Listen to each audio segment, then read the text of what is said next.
Hey, beautiful mamas, and welcome back to the Birth Experience with Labor Nurse Mama, yours truly. I'm your host, and as always, I'm here to have the real, raw conversations about all aspects of the birth and the pregnancy journey, not just the highlight, like Instagrammable moments we see on social media, but the whole truth of what it means to carry life, love deeply, and sometimes face unimaginable loss. Today's conversation is going to be deeply personal for many of us. So I want to give you just a trigger warning because I'm sitting down with Jennifer Senn, a baby loss coach who knows this path intimately. Jennifer lost her twins at 32 weeks, and from that profound loss, she's created a calling. The Lord put a calling in her heart to walk alongside other parents through their darkest moments. And as someone who has experienced 3 early pregnancy losses myself, I know how isolating grief can feel and how desperately we need people who truly understand. There's nothing like speaking to someone who gets it without a ton of words. Whether you're currently walking through loss, supporting someone who is, or you're here because you work in maternal health like I do, this conversation is going to offer hope, healing, and practical support. Jennifer doesn't just offer sympathy. She offers real tools, real understanding, and most importantly, real hope for what healing can look like after the unthinkable happens. So before we dive in, I want to remind you that if this topic feels too heavy today, it's okay. Skip this episode, girl. And if you want to come back when you're ready, listen, take care of you first. And if you're in the thick of loss right now, please know you're not alone. If you're pregnant again after loss, you're not alone. And that baby mattered and your grief is valid. It's okay to feel grief and joy if you're pregnant with a rainbow baby. Anyway, all right, mama, let's get into this beautiful, hard, healing conversation with Jennifer Senn. Good morning, Jennifer. Good morning. I am so glad that you agreed to come. And as I told you, we've already kind of put up a trigger warning because this is going to be a heavy conversation, but I also think it's going to be a really important, beneficial conversation. Don't you agree? I am so glad that you are willing to tackle this subject because it is one that no one wants to even think about or Mm-hmm. enter into the possibility, but then when it happens either to you or someone you don't know what to do. So Mm-hmm. I would imagine maybe this episode will get skipped by some people, but Yeah. it's also one to come back to Mm-hmm. should something happen. So yeah, I love that you're willing to discuss this in your world. Yeah. And I have a question for you about your own journey here in a second, but I want to say that I had a conversation with someone recently in real life, because those of us who work online, we have a lot of online conversations, sometimes not as many real life conversations, especially with me. And I've had 3 losses, which I've told you before. And I was speaking to someone who had a loss recently. And no matter where you're at, you're in your journey, the loss of your child is a conversation people don't want to talk about. No. They're scared. They don't know what to say. So either they say really stupid things, Mm-hmm. and we're going to talk about that, Mm-hmm. or they say nothing and they just act like it didn't happen. And then on the flip side, a lot of women just don't talk about it for whatever reasons. Mm-hmm. And so then we were talking about the fact that, especially with early loss, right? It's a little different when you're navigating late term loss or baby loss after birth. But even my mom, you know my story. My mom lost my sister at birth. And the other flip side of it is that no one's talking about it. So then when it happens to you, and if you are brave and you talk about it, which you should, then you're like, this person's like, oh yeah, I had a loss. This person's like, I had a loss. I had a loss. I had a loss. I had a loss. And you're like, how did I not know this? This is a significant thing that happened to you. Why do I not know this? So we're going to start this conversation after all that whole tangent, because y'all Yeah. know this how I I roll. have I have so many things. Yeah. Yes. And we're going to get there. But I would love if you could take us back to that moment. And I know you and I have spoken about it when you first learned Yeah. that your twins were gone? How many weeks were you? Like, kind of take us back. Whatever you feel like you need to say, like, no limits here. You know how I roll. Yeah, absolutely. Well, thank you. Yeah. So I was 29 years old. I had had two perfectly strong, big, healthy little boys. No, I'd never experienced any type of loss before that. So I had no reason to believe that this third pregnancy would be any different. Well, then we went in and it was twin girls. Which you're like, Which we were like, "What?" Oh my yeah. gosh. And I went out to the car and cried, which of course I later beat myself up about because I Hmm. thought, well, if I wouldn't Maybe have it's my cried, fault. if that was, Hmm. yeah. But I cried about it because we were already like, well, I mean, we were okay with one more, but two. But then we just quickly embraced that this was the grand finale to our family. They were two Which girls. is what we do as women. That's how Yes, we we roll. were thrilled and Yeah. everything was going really well. We did know they were identical and shared a blood supply, but Hmm. not, it was so slightly higher risk maybe at birth, but nobody was concerned. In fact, I went to my 32-week appointment on a Tuesday and my doctor said, "Oh, you're just the textbook case of Perfect twin twin pregnancy. pregnancy. You Yeah. look great. Everything's great." So I breathed. And Hmm. then by Friday, it was Halloween. And my boys, of Ooh. course, wanted to trick or treat. They were 5 and 2. And so we went trick or treating and I was really tired. But I just thought, I'm pregnant. It's twins. With I'm 2 babies. pregnant. And Yeah. they were very active. And I was at that point where their personalities. I knew Yeah. one was a little more active than the other, and then the different times of day. Like we were, so close that we knew all those things. And so I was really, really tired. And when I woke up, I didn't feel any movement. But I was like, well, I'm just tired. And we were out late. And so you do the whole thing, the orange juice and the laying down and then the moving around and like all the things that you know to be true Yeah. to get them going. And nothing was. So about 9:30, 10 o'clock, I called my doctor and said I was concerned. And they were like, well, it's probably nothing. And just Yeah. come in at 2. So I did. I arranged for the other kids, luckily, to go to my mother-in-law's and Did I you went go alone? I went alone because my husband is a physician assistant and he worked in ER. So he was at the hospital on a 12-hour, shift. And so of course I drove alone because, Yeah. yeah, Because it's going to be because it nothing. was no big deal. I'm just, I'm just being I'm being It over was hyper. just Yeah. in my head. Yeah. And so I went in and they did the sonogram and you just know. The minute you Yeah. see the look on their face, and then when they have to go get the doctor, Hmm. and then when the doctor comes in and said, we're having trouble finding a heartbeat, but why don't you go to the hospital? They have more sophisticated sonogram machines. Maybe they can see one there, Hmm. which was his way of saying he didn't want to tell me himself. Yeah. I And mean, I can tell you from yeah, being the nurse yeah, who can't find the heartbeats in those situations, it is absolutely terrifying. the worst. Terrifying. And like, we can't communicate it to you. We do have to get the doctor. So I just can't even imagine. And this doctor had a relationship with you guys. Well, he did because my husband worked ER, so we all Hmm. knew each other, and Did he deliver the boys as well? he did. So he really had, like, he So was he was probably, I, not, yeah, I it was, bet, yeah, I bet his heart was breaking at that point. yeah. Yeah, so I went over, met my husband, Okay, that was my next question. Please tell me your husband met you there. he Okay, good. did. So you're Although somehow, like, and then I think about it sometimes, how in the world did I get in my car from you that probably don't remember that and drive at all. drive down the road? Like, Yeah. how? But I did.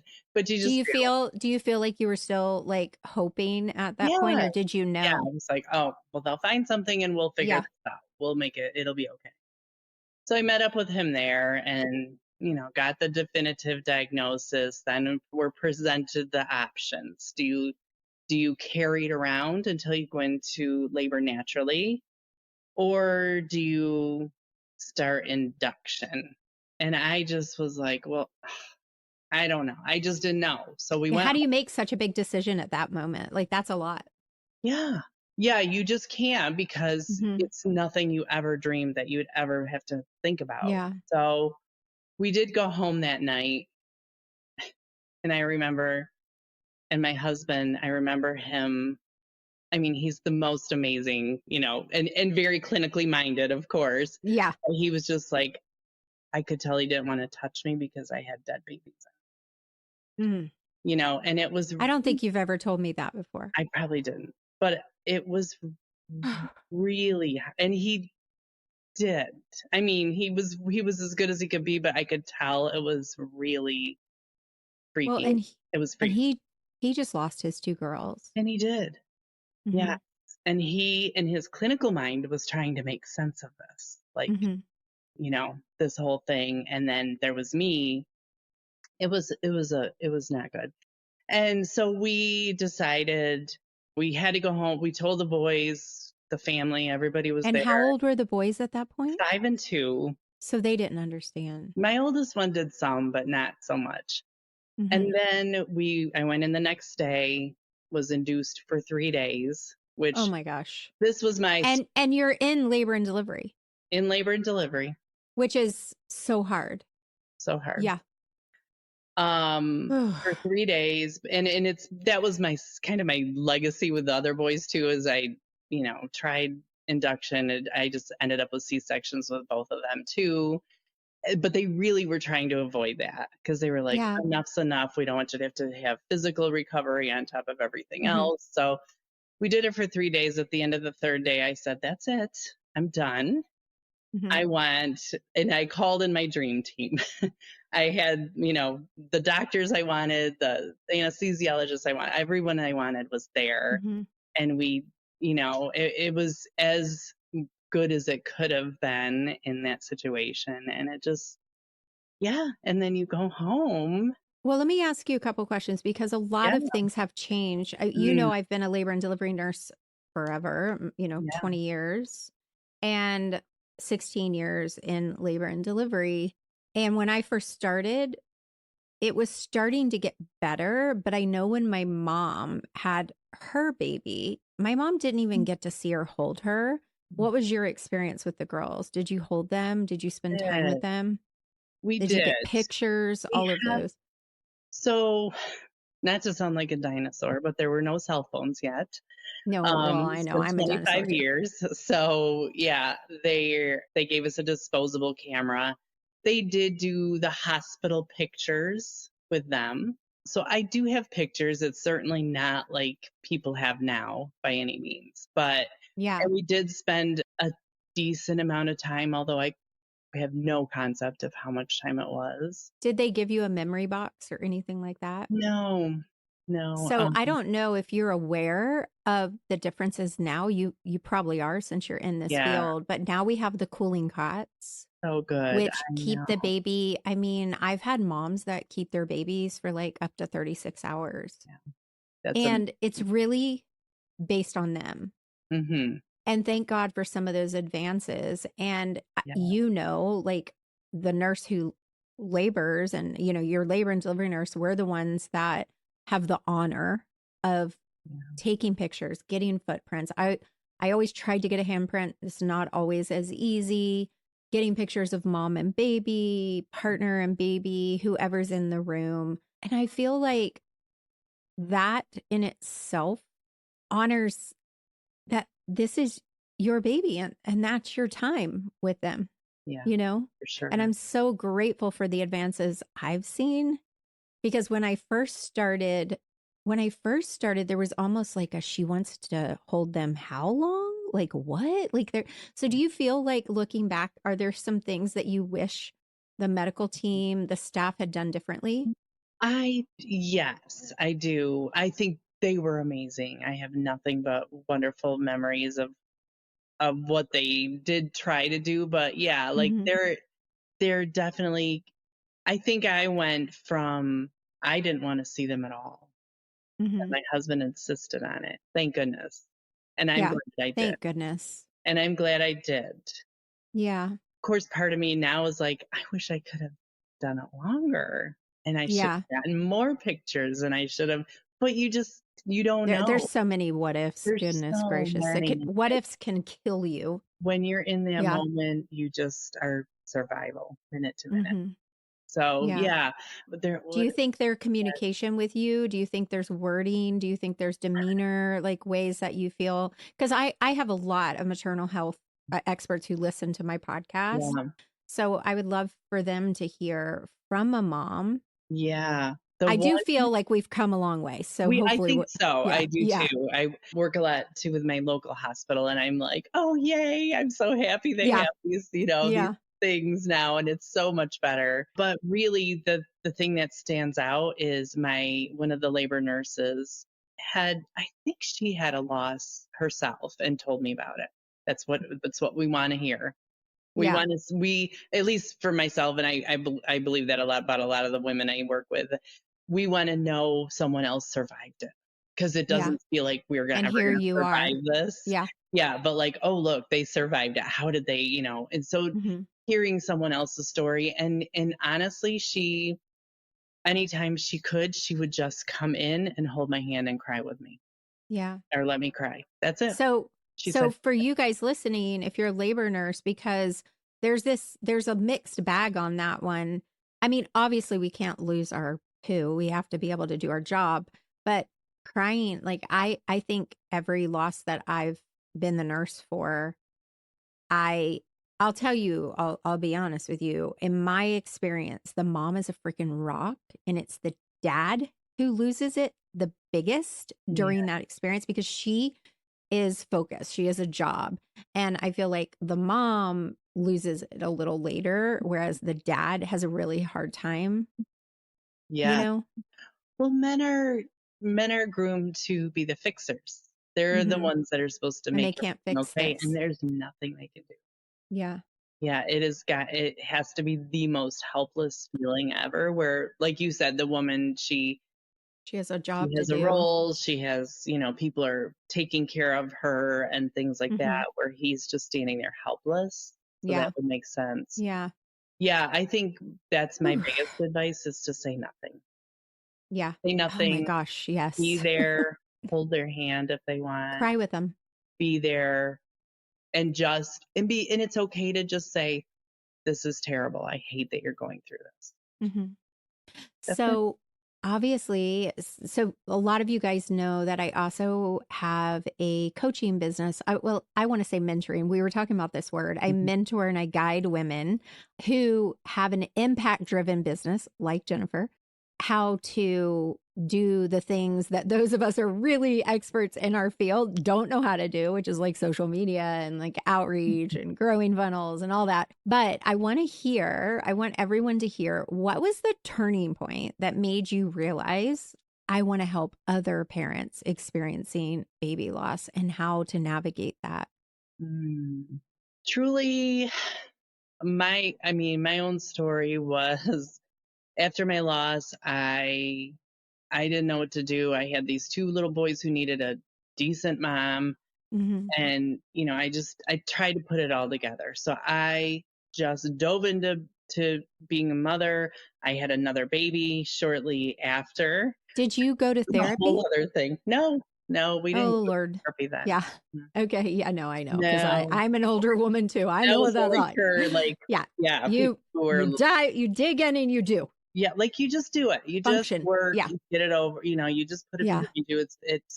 Yeah. Hmm. So I had another baby, which was that's a whole other day. And then, and so I just got busy. I opened a business. I owned a large salon and spa for several years. And I built my business and I was busy with the kids. And I figured as long as I was busy and exhausted at night, the grief wouldn't catch up with me. And you didn't talk about it. No, I didn't know that's what it was until several years later, that the grief just wouldn't catch up with me.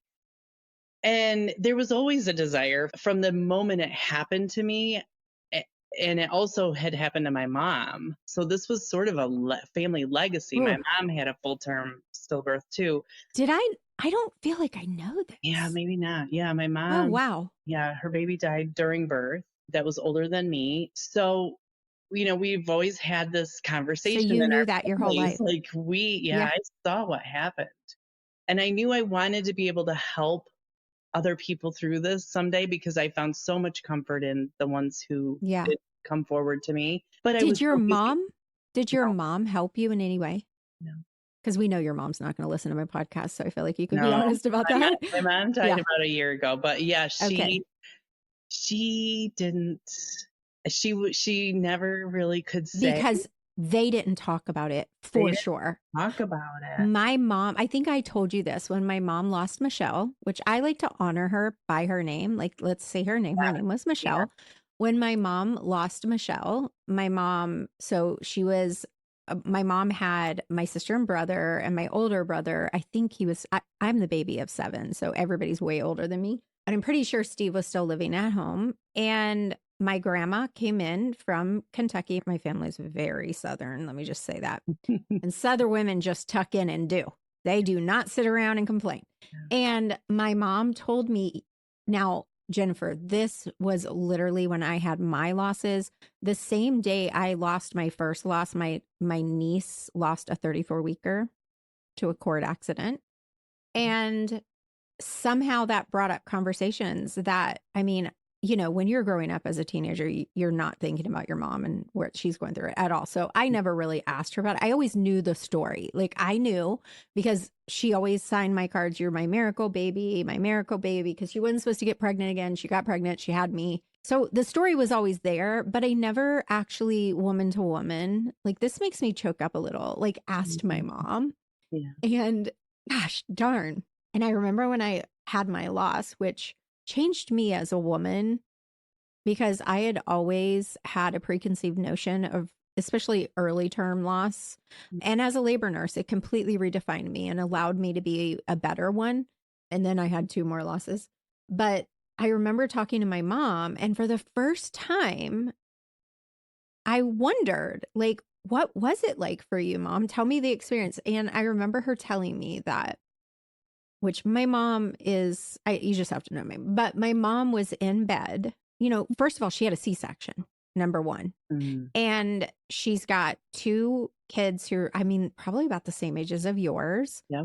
And her baby, they had, back then they didn't have what we have now. So her baby was born with a hole in her diaphragm. Like all of her internal organs have moved around. It just, now she could have had surgery. Yeah. Totally different. Yeah. But then I wouldn't be sitting here talking to you. But my mom said she was in bed and grieving. And my grandma came in and said, get your ass out of the bed, get up. You have children to take care of. Suck it up. There's nothing you can do. And it was like, close the door on your grief. No more grief.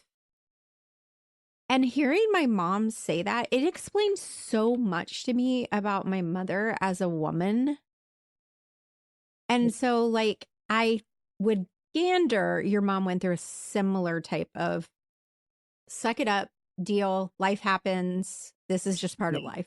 I believe so. She talked about it to a certain extent, but not really. And even after my loss, she didn't come in and be like, "Oh my gosh, I know exactly." Like, it was a very interesting dynamic because you would think that she and I felt for her. I can't imagine how hard it was for her to relive that through, And to see her daughter have to go through it. Yeah, to see it. But she also wasn't equipped to walk you through it. She just could, and I think that's why she said less. Yeah. She was just like, listen, I never figured it out. I don't know what to tell you.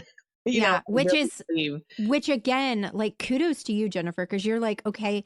And I truly believe in, like, those of you guys listening, like I am a believer. I believe in the Bible. I believe in God. I believe in Jesus. And I have walked through some really horrible suffering in my life. And in the midst of it, when someone is like, God's going to use your suffering for someone else's glory, you're like, F that. You know what I mean? Which I mean, fudge that. Y'all know I don't say the other one. But I truly do believe that God we have a choice. We get to define our suffering. We can be, woe is me, I'm a victim, whole life is over, like blah, blah, blah. Or you can say, you know what? I went through this and now I'm going to come alongside other moms, which is what you're doing and why I love working with you, because you can sit in a room, you can hold space for these women in a way that the rest of us cannot.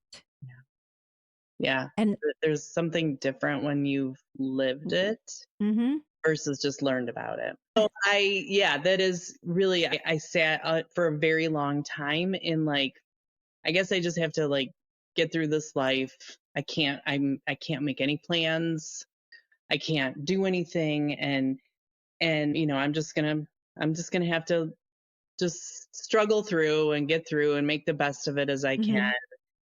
And then I went to a business conference where there was a coach. There was a life coach.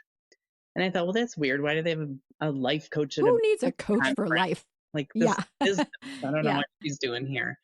And everyone else did vision boards. And we were all supposed to be doing vision boards. And I just sat there blank. I was like, what?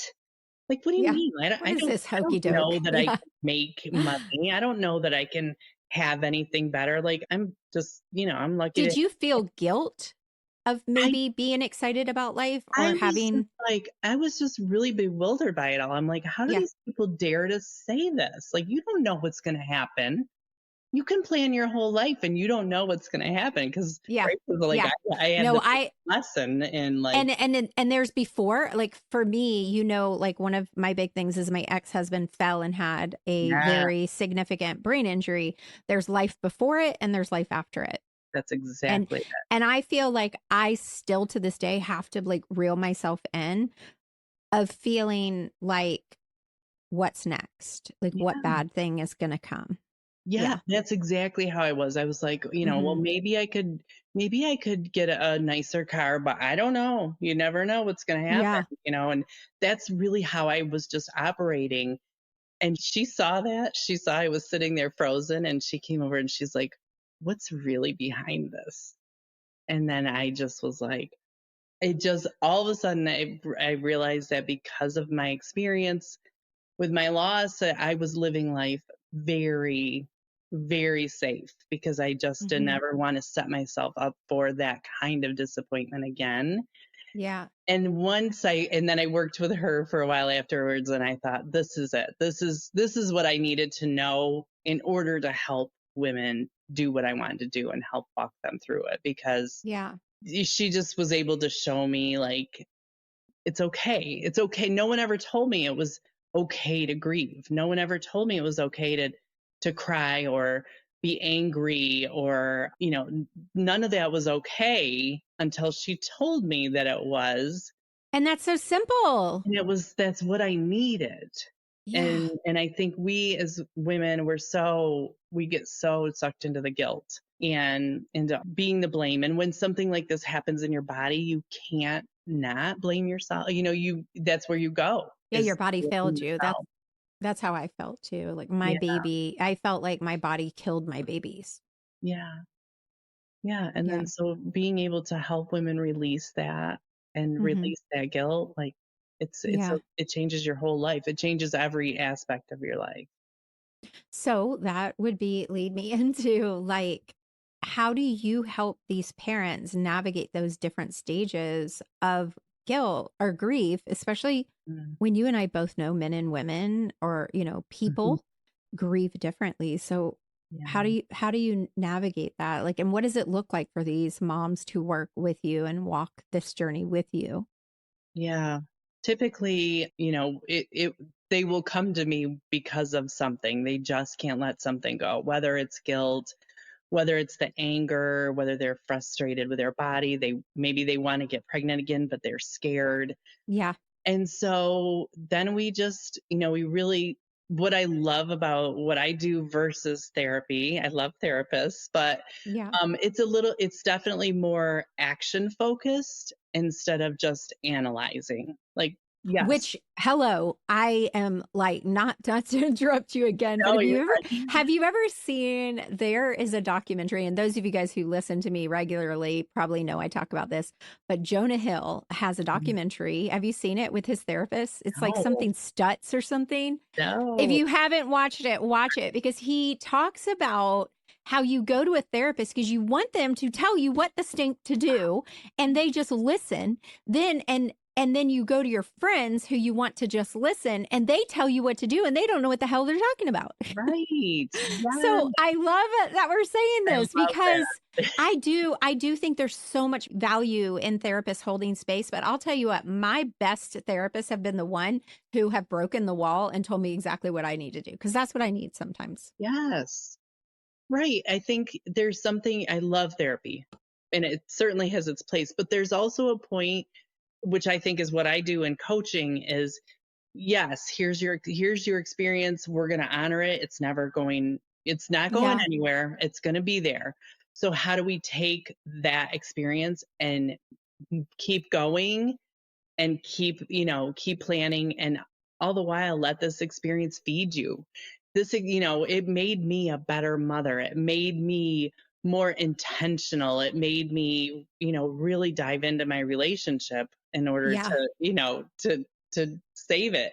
And it makes you, but without some help, I wouldn't have done it. I would have still been in Yeah. the space of, You would have been stuck. we're just here. We're just making the best of it. We're just going day to day. So that's what I love about it is I'm able to take their fears, take their anger, Yeah. and then help them look at what are the facts of that. What's really true about it? Was it your fault? Probably not. Mhm. Yeah. 99% no.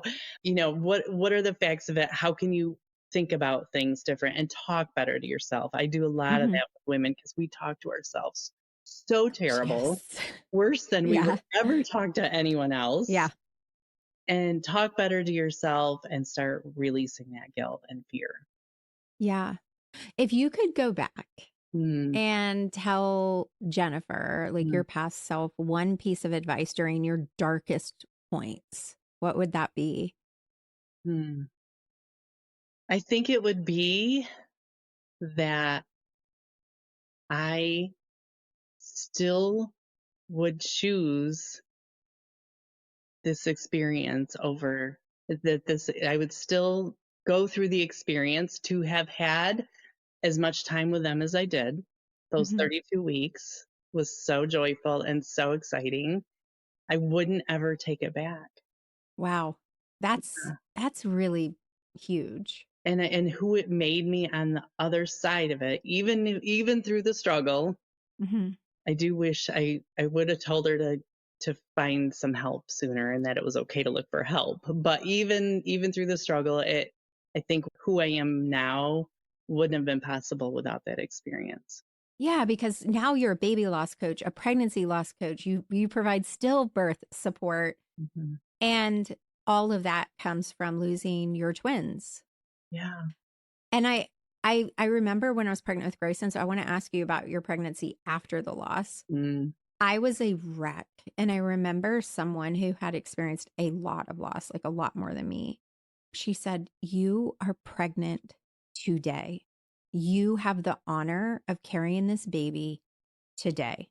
And I thought of that when you were saying that you wouldn't go back and change it because when I was able to flip it, and because I was literally constantly checking the toilet paper, is he Mhm. moving? I went in, here I am, a labor and delivery nurse. Like I work in labor and delivery, but I was going in for decreased fetal movement quite a bit. And I remember when she said that, being like, yeah, like, okay, I don't get to decide tomorrow. Grayson may be taken from me tomorrow, but today I'm his mom. Today I'm carrying him. Today I have this honor. So I'm interested to know, like, how did you navigate that next pregnancy?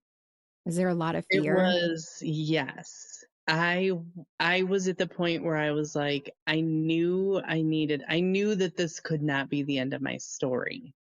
Yeah. my my baby's story, and I knew I wanted another child, and that waiting 6 months or a year or Hmm. whatever 3 years was not going to make it any better. And so I jumped in, and my doctor was just, and the sweet doctor that delivered them all said, this is, you're never going to have an a relaxing pregnancy ever again. Yeah. It's like, that is so true. It's true. Hmm. And it At least was we call it. Yeah. full of fear. It was full Mhm. of fear, but they were wonderful because they said, anytime that you feel, like you said, like with Grayson, Yeah. anytime that you are panicked, come in. Hmm.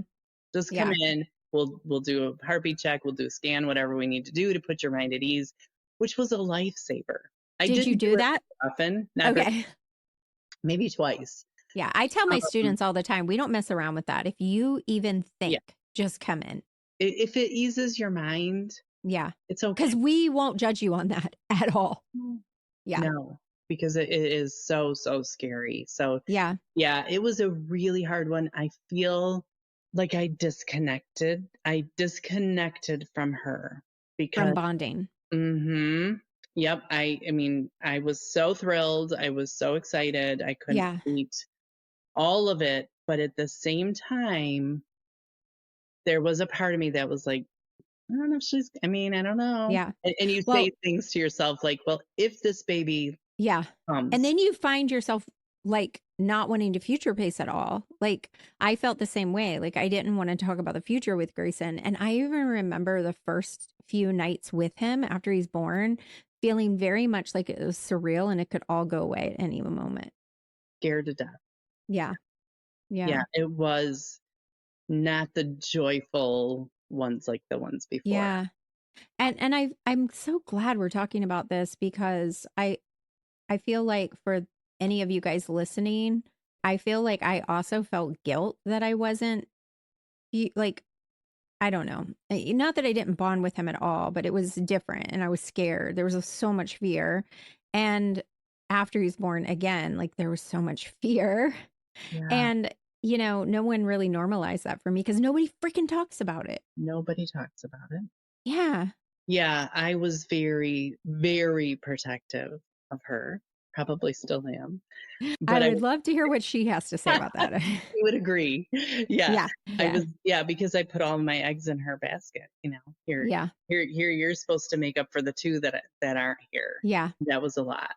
And I mean, I had a full on almost breakdown when she went to kindergarten because I was scared that Come home. she wouldn't live through the day without me or something. I don't know what. Yeah. I mean, I still have the same thing. Grayson's 10. And when most of Mhm. my other children are adults. And when they want to drive him somewhere, I have to walk through a process of letting them be in control of his care. But I think it's after grief, after, Hmm. yeah, it's that Yeah. Well, and familiarity. having life change, like even just what happened to my ex-husband, like knowing that I'll never forget, I was 14 weeks pregnant when he fell and I was on the treadmill, I was running. And when I got the call, and I can still remember looking down, I know exactly what I was wearing, what I was feeling, all of those things. And again, that like I got onto the treadmill before and I came off of it after. And my life is defined by that before and after moment, you know? Yeah.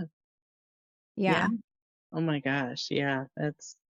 Yeah. Think you'd never look at things the same again. No, because you know that you feel like you feel like I feel like I was naive prior to that in a Mm-hmm. way. Yeah. Because you hear of other people having suffering and you're like, well, that can never happen to me. Like that's them. Yeah. That. Yeah. Which I do think you think in stillbirth, like it's something that Yeah. happens to other people. Yeah. Yeah.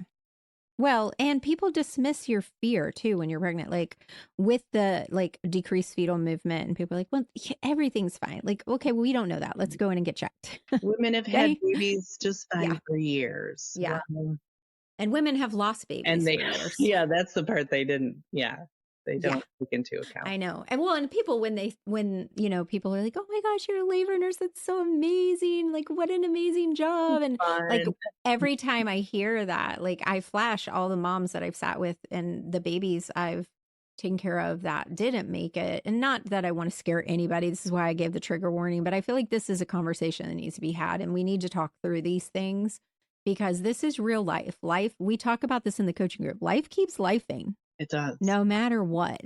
And just being able to hold space, like I'm so proud of you. And I know when we even talked about you coming into the mastermind, and like, I just am so grateful for what you're doing because this baby loss healing journey is freaking forever, right? It's the rest of your life. And that's, yes, I do think that is something that I love to bring into the spaces. It's been 25 years for me, but it's still there. It's still Yeah. there. I might not cry about it every day anymore, but it is still Yeah. affects my life. It still is there. And yeah, I the perspective I've gained from for a lot of things, what's important Yeah. in life, what's not, Yeah. is because of this. And Yeah. so it is something that you can't put under the rug no matter how hard Yeah. you try. Have any of your children had children? Not yet. How do you think that's Scares going to me to be for you? death. It scares me to Okay. death. Okay. Because also there is a risk, I mean, risk, but they're all up for twins, right? Because Yeah. yeah, there's a line of the twins. I don't know how I will survive. I know it's not Did about you ever me. did you ever get any answers on why you lost the twins? It was a cord accident. I was And wondering. because they shared, the blood supply, Yeah. once it was really present in one twin in her cord, and so then it just instantly took it from the other. Ugh, Yeah, I hate cord accidents. Oh my I do gosh. too. It's so sad. Oy, yeah. Well, but you know what? Like I know my personality, I feel like to have an answer is Mhm. like cuz I know a lot of moms who never get an answer. It's the human condition, right? Like Yeah. we have to know Yeah, give and me have a why. reason. Yeah. And that's why, so me kind of going back into the things that people say. So like that's one thing that I think, because of our human condition, we have to know that we have to have a reason. We have to have, this, So you're talking about people asking you why. well, just even offering things like, oh, well, it must have been sick, or must be, people give you all of these things. Or you can always have more Yes, babies. it's okay. You can have another baby, and you Mhm. can, God must have needed this baby more than you did, and all Oh of my these gosh. things. Or you thank God you have children at home. Yes, well, at least you have, I heard yeah, I heard all that too. yeah. And Mhm. someone told me this was my favorite one. Well, at least you didn't get attached to them. And I was like, People say the stupidest things yeah. like I just like this is why This is a just don't whole say nothing. Just don't episode. say nothing. Yeah. You know, would you believe when I got so I have a daughter who's adopted. I had 4 boys, adopted a daughter. This is so off topic but random, but you know how I go. So I had 4 boys, adopted Sitara. She was probably when I got pregnant with Lainey, she was almost 5, right? And I'm pregnant with a girl. I'm having a girl. And we are on it. My kids were very athletic. We were at a hotel for a baseball tournament. And me and some of the moms were all sitting around talking. And this mom says to me, she's like, now that you're having a girl, are you going to send Satara back? What? I I still am at a loss for words. Oh. And I was like, or she said, are you going to keep her or something to that effect? I've had this baby since she was 16 months old. She's literally like, she's 25 now. She's always been like, she'll just stand and stare at me and listen. And like, she's always just been like my girl, you know? And I always joke that I had to go to another country to get a child more like me. But I still I What was mad. in I the was angry. I was world? very angry. And I was like, oh, yeah, I'm just going to return her because now I'm getting a girl. Because it's all about like, did I get a girl or not? Like Wow. when I adopted Satara, I got to check a box on gender, what I wanted. So obviously I had 4 boys. I wanted a girl, Yeah. but that's about as far as I cared. I didn't care if she had Oh, special needs. I didn't care like what her skin color was, any of that. no. I was so blown away. And I remember laying in the hotel room that night being like, do I punch her or do I educate her? Like, I don't even know what to say. Like, she is my daughter, you moron. Like, I was so mad. And fast forward to my losses. Like, I remember I can still, and I think that some of the callous words that are said, like, they cement you to a place and a time. And I remember I had when I had my first loss, I was working a travel assignment. I was in the OR doing a C-section with a precious patient, and I knew I was miscarrying, but I didn't leave her until after I got her to the PACU and then told them. And I got home from that travel assignment and I was at church, and this girl-ish, she's the late 30s, never been married, but she was like a child. And she comes up, and I don't remember exactly, like, she said something about me being pregnant, which of course I wasn't. And that was really hard, was people not knowing. I'm sure you experienced this for the people who are finding out for the first time, gosh, yeah. not knowing. It sucks. And she was like, I'm not joking. She kind of laughed, not laughed a little bit. She was like, I mean, kind of, and was like, oh, I bet you're so relieved. Like, you didn't need another baby. And I was like, I'm going to poke you in the eyeballs. Like, that's how I felt. I felt violent. Don't normalize not saying a damn word. Anybody's parenthood journey, because yes, you don't know anyone's story. I know. And my mother-in-law, because my daughters-in-law, like, they're just all getting married now, and so my mother-in-law is 80, and well, you better hurry up, because they're like in their 30s, because they're old. Yeah, I'm like, you don't know if they can, if they want to. Yes, and that's like, yes. Perfect. Yeah. Yeah, when you see someone who's married who hasn't had baby, well, when are you going to have babies? You don't know what they're going through. No one knows someone's story. Stop asking that. And, as I got older, and of course I have 7 kids, people, especially elderly people, will say stuff to you in the grocery store, like when they were all little. And I remember finally people would be like, don't you know what causes that? And so what I started doing was I turn around and go, yes, I do. And I like it a lot, because they're asking me about my sex life, basically. Pretty much. Yeah. Well, come on. And another one in my community that is so hard, we talk a lot about this in my community, is how many kids do you have? Yeah. How do you answer that?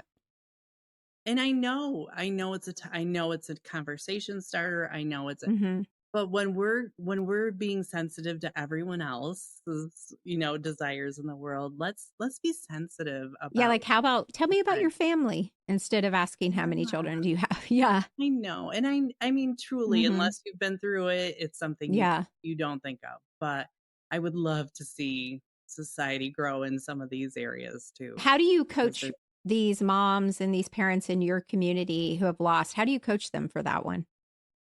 What is your advice to them? That one, I say, because also too, if they don't include the baby, then they feel guilty.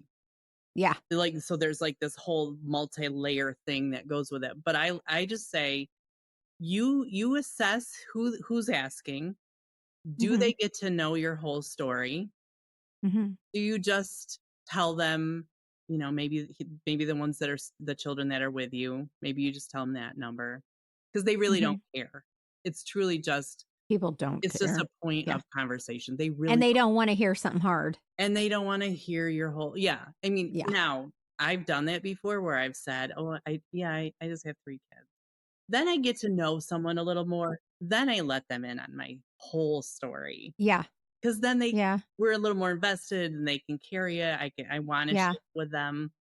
I don't feel like everyone needs to know, not everyone gets to know your story, is what I tell them. Well, I would say for you, some that has changed now that people are knowing that you are a baby loss coach, a stillbirth coach. Yeah.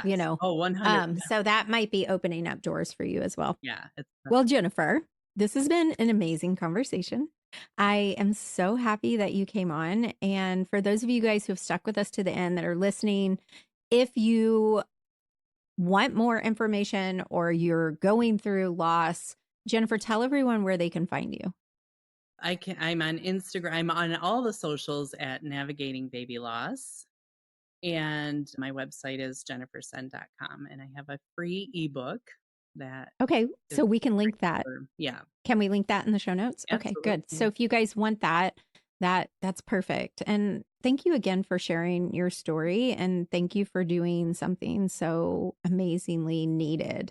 I appreciate you. Well, I appreciate all the work you're doing too. Thank Well, you. thank you. For anyone listening who's connected with Jennifer's story or needs the extra support she was talking about, we'll have all her information in the show notes. Do not hesitate to reach out to her. Healing doesn't have to be a journey you walk alone. And Mama, if this episode brought up big feelings for you, please be gentle with yourself. Grief has its own timeline and healing isn't linear. If you found value in today's conversation, please share it with someone who might need to hear it. Sometimes we can become the bridge for someone else's healing just by being brave enough to share our own story. I'll be back with you guys next week with another real conversation or birth experience or birth education, because we want to be there with you. You are so amazing and so strong. I love you guys so much. And as always, see you again next week. Bye for now.